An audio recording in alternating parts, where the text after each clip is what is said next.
Assalamualaikum warahmatullahi wabarakatuh. Perkenalkan, nama saya Muhammad Sofyuddin dan rekan saya bernama Karenina Aulia Hidayat dan Israul Laili. Pada pembelajaran sosiologi hari ini, kita akan mempelajari tentang nilai dan norma sosial dengan kompetensi dasar 1.2, yaitu mendeskripsikan nilai dan norma yang berlaku dalam masyarakat.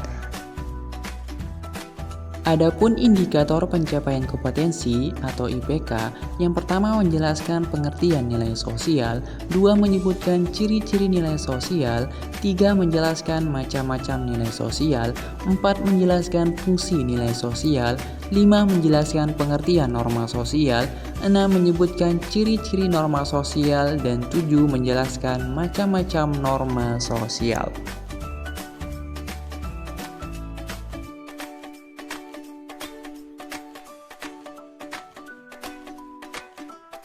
Teman-teman di sini ada yang tahu nggak apa itu nilai sosial?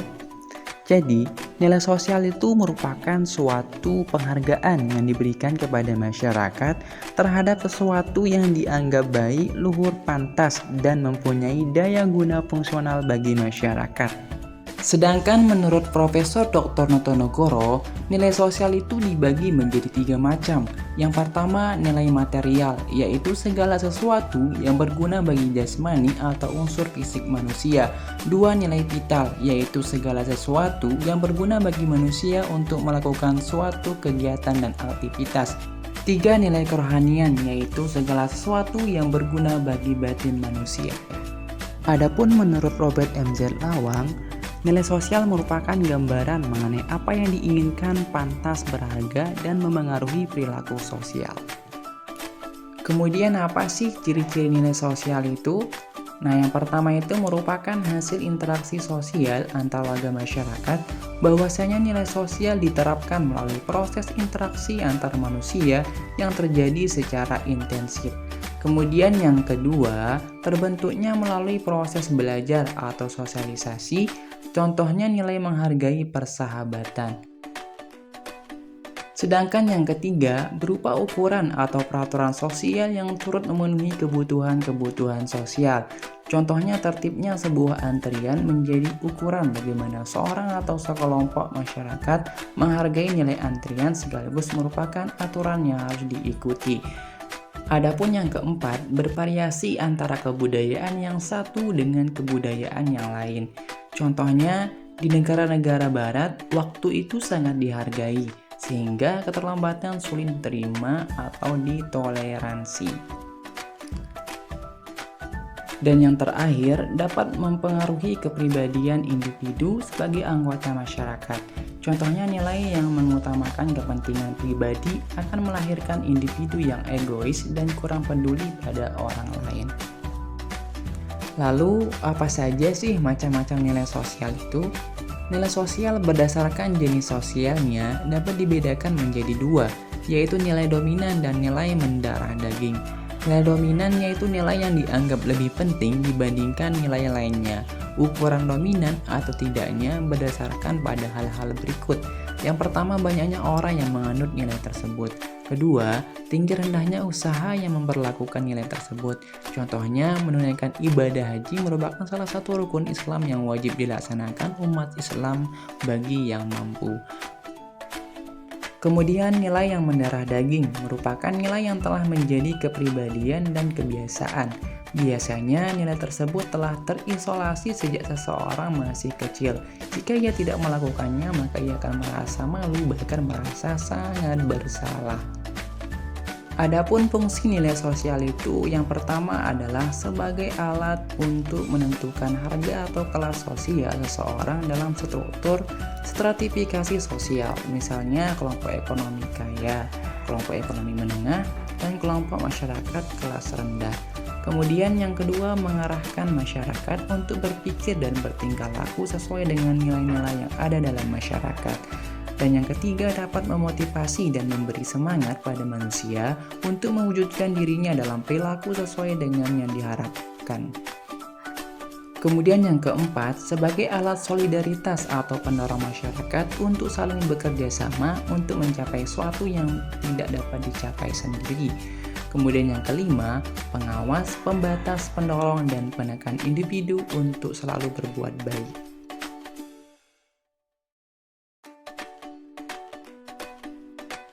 Nah, kali ini saya akan menjelaskan tentang norma sosial. Sebelumnya, ada yang tahu nggak apa sih norma sosial itu? Nah, norma adalah patokan perilaku dalam suatu kelompok masyarakat tertentu. Norma disebut pula peraturan sosial menyangkut perilaku-perilaku yang pantas dilakukan dalam menjalani interaksi sosialnya. Keberadaan norma di masyarakat bersifat memaksa individu atau suatu kelompok agar bertindak sesuai dengan aturan sosial yang telah terbentuk sejak lama.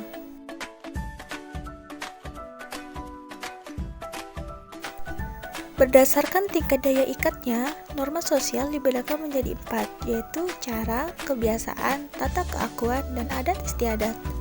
Cara atau use adalah suatu bentuk perbuatan tertentu yang dilakukan oleh individu-individu dalam suatu masyarakat.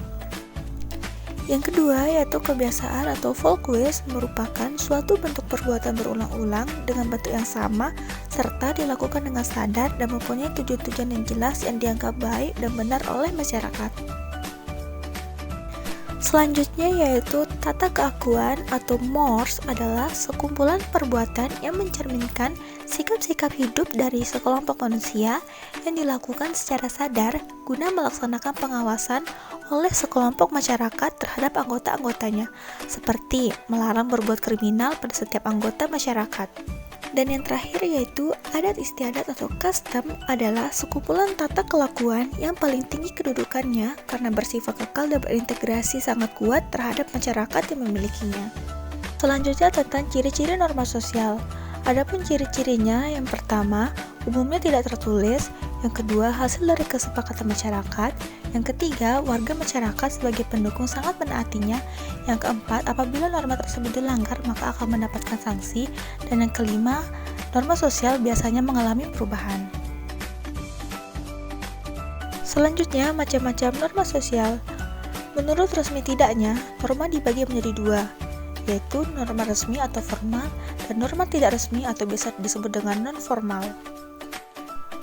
Norma resmi atau formal yaitu patokan atau aturan yang dirumuskan dan diwajibkan dengan tegas oleh pihak yang berwenang kepada semua anggota masyarakat dan bersifat memaksa bagi semua anggota masyarakat. Selanjutnya, norma non-formal atau tidak resmi yaitu patokan atau aturan yang dirumuskan secara tidak jelas dan pelaksanaannya tidak diwajibkan bagi anggota masyarakat. Contohnya seperti aturan makan, minum, dan berpakaian. Menurut kekuatan sanksinya, norma sosial dibedakan menjadi 6, yaitu norma agama, norma kesopanan, norma hukum, norma kesusilaan, norma kelaziman, dan norma mode.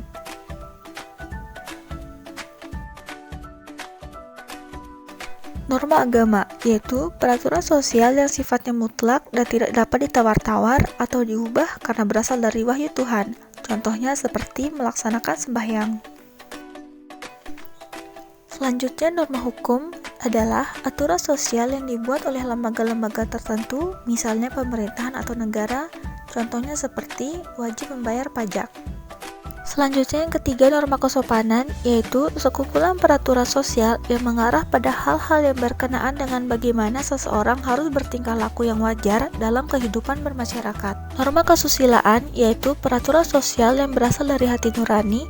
Norma ini menghasilkan akhlak sehingga seseorang dapat membedakan apa yang dianggap baik dan apa yang dianggap jelek. Norma kelaziman yaitu tindakan manusia mengikuti kebiasaan yang umumnya dilakukan tanpa harus pikir panjang karena kebiasaan itu dianggap baik, patut, sopan, dan sesuai dengan tata krama.